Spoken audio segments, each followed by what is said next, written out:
नमस्कार दोस्तों, राधे राधे। तुलसी विवाह संपूर्ण होने के बाद सामग्री का हमें क्या करना है, गन्ने का हमें क्या करना है, दीपदान हमने किया था, जो भी सामग्री हमने चढ़ाया है उन सभी सामान का हमें क्या करना है, आइए इस वीडियो में हम देख लेते हैं। तो सबसे पहले तो देखिए, जिस दिन तुलसी विवाह हम करेंगे उस दिन कोई भी सामग्री को, चौकी को हमें नहीं हटानी है। रात भर चौकी ऐसे ही लगी रहने होगी और अगले दिन सुबह नहा धो के आप साफ सुथरा कपड़े पहन के एक बार आरती कर लीजिएगा, भोग प्रसाद चढ़ा दीजिएगा। उसके बाद हमें सारे सामग्री को हटानी होती है। तुलसी विवाह के होने के बाद केवल मात्र हमें जो भोग प्रसाद की थाली है ये आप हटा सकते हैं। और भोग प्रसाद का हमें क्या करना है, घर के सभी मेंबर में हमें बांट देना है। और आप चाहे तो जो भी आपके घर में कोई आया है या पड़ोस में भी बांट सकते हैं, ठीक है। तो भोग प्रसाद हमें खुद ग्रहण करना होता है। साथ में जो आंवला हमने चढ़ाया है ये आप चाहे तो किसी को दान कर सकते हैं। इसके बाद देखिए, जो तुलसी मैया का जब शादी होती है, कोई भी जो बेटी की हम शादी करते हैं, तो जो भी सामान चढ़ाया जाता है वो सारे सामान तुलसी मैया के साथ ही चले जाते हैं। तो देखो, तुलसी मैया का शादी एक तो आप मंदिर में अगर किए हैं तो सारे जो दान सामग्री है, सुहाग सामग्री है, ये और तुलसी मैया साथ में शालिग्राम जी सभी मंदिर चले जाएंगे। और अगर किसी के घर से आप शालिग्राम जी को बारात में लेके आए हैं और शादी करवाया है तो शालिग्राम जी, तुलसी मैया और ये सारे सामग्री उनके घर चले जाएंगे, ठीक है।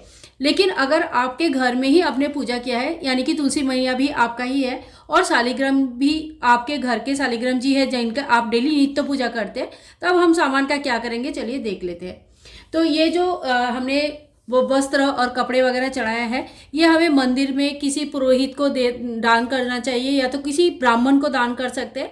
आप चाहे तो घर में अगर आपके घर में कोई ब्याह है, शादी है, तो आप उनके शादी में भी ये सारी चीज़ें दान कर सकते हैं।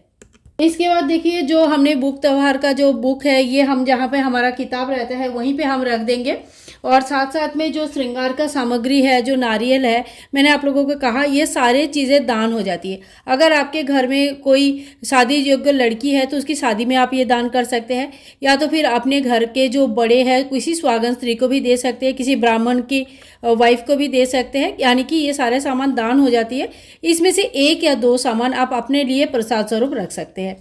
इसके बाद देखिए, तुलसी मैया को जो हमने चूड़ी पहनाया है, ये चूड़ी जो है हम इसमें से एक दो चूड़ी हम खुद के लिए रख लेंगे।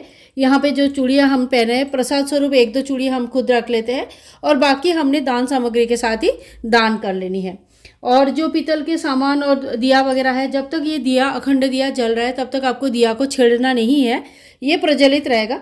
जब ये शांत हो जाएगा तो इसको धोकर आप दोबारा यूज़ कर सकते हैं।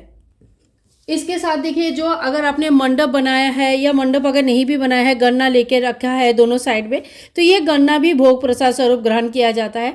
आप चाहे तो दान सामग्री के साथ एक गन्ना दान कर सकते हैं, दान भी बहुत अच्छा रहता है। और अगर नहीं दान करना चाहते तो कोई बात नहीं, ये घर में भोग प्रसाद स्वरूप सभी लोग ग्रहण कर सकते हैं, तो ये गन्ना आप खा सकते हैं, कोई प्रॉब्लम नहीं है।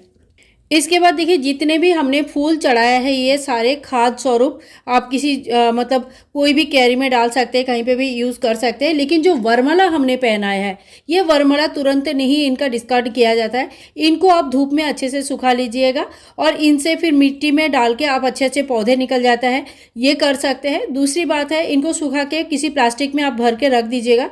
जब भी कोई पुण्य स्थान, तीर्थ स्थान में दर्शन करने का मौका आपको मिल जाए, यमुना दर्शन हो जाए या गंगा जी की दर्शन हो जाए, उस वक्त आप ये वरमाला दोनों वहाँ पे विसर्जन कर सकते हैं। वरमाला यहाँ वहाँ विसर्जन नहीं किया जाता है और न ही तुरंत विसर्जन किया जाता है।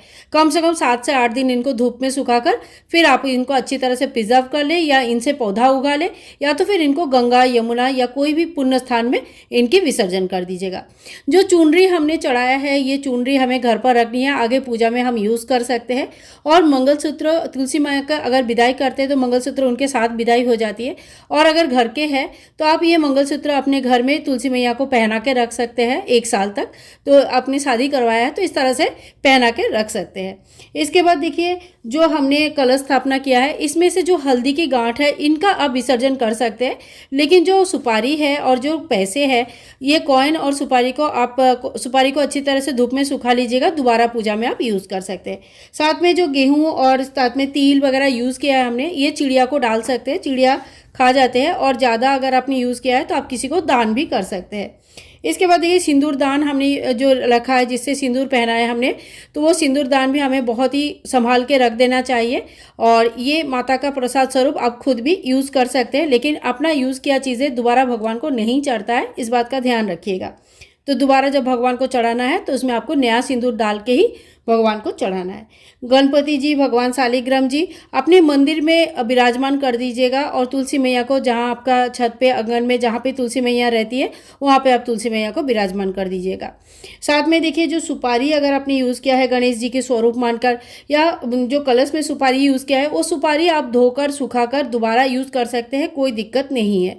तो ये वो जो चौकी है, चौकी तो हम पूजा में दोबारा यूज़ कर लेंगे, आसन हम दोबारा यूज़ कर लेंगे, इन सभी चीज़ों को हम धोकर दोबारा यूज़ कर सकते हैं।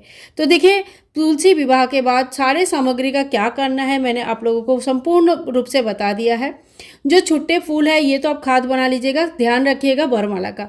साथ ही में देखिए गाठबंधन जो हमने किया है इनका विसर्जन या दान नहीं होती है। तो गठबंधन जो होता है ये कम से कम 7 से 8 दिन या 10 दिन, कहीं कहीं 21 दिन तक इसको खोला नहीं जाता है और इसी तरह से रखा जाता है। 21 दिन बाद आप गाठबंधन को खोलिए, और उसके जो फूल है, अगर आपने फूल डाला है तो जो फूल है वो मिट्टी में दबा दीजिए, उसमें पौधे आ जाते हैं। जो पैसे हमने डाला है इसमें, वो पैसे अपनी तिजोरी में रख दीजिए, बहुत ही अच्छा माना जाता है। और साथ में जो हल्दी के गांठ डाला है इसमें, वो आप चाहे तो घर के ही किसी गमले में या तुलसी के गमले में आप दबा सकते हैं, उसमें उस तरह से उनकी विसर्जन मिट्टी में विसर्जन हो जाता है। तो गठबंधन भी आपको तुरंत नहीं खोलना है, इनको तिजोरी में रखनी है, और 7-8 दिन बाद इनको खोल के फिर जैसा मैंने बोला उस तरह से आप कर सकते हैं। तो देखिए ये वो संपूर्ण विधि है तुलसी मैया का पूजा के बाद सामग्री का हमें क्या करना है। इसके बाद देखिए जो पत्ते वगैरह है ये मैंने बता दिया आपको, पत्ते फूल सारे खाद बन जाते हैं। तो अगर आप लोगों को वीडियो यूज़फुल लगा, अच्छा लगा, तो please like share and comment, channel को सब्सक्राइब करके रखेंगे। और हाँ, कोई भी क्वेश्चन होगा, कुछ भी समझ में नहीं आया, प्लीज़ कमेंट बॉक्स में लिखिए, कोशिश करूँगी जल्द से जल्द आप लोगों को आंसर दे पाऊँ। तब तक के लिए राधे राधे।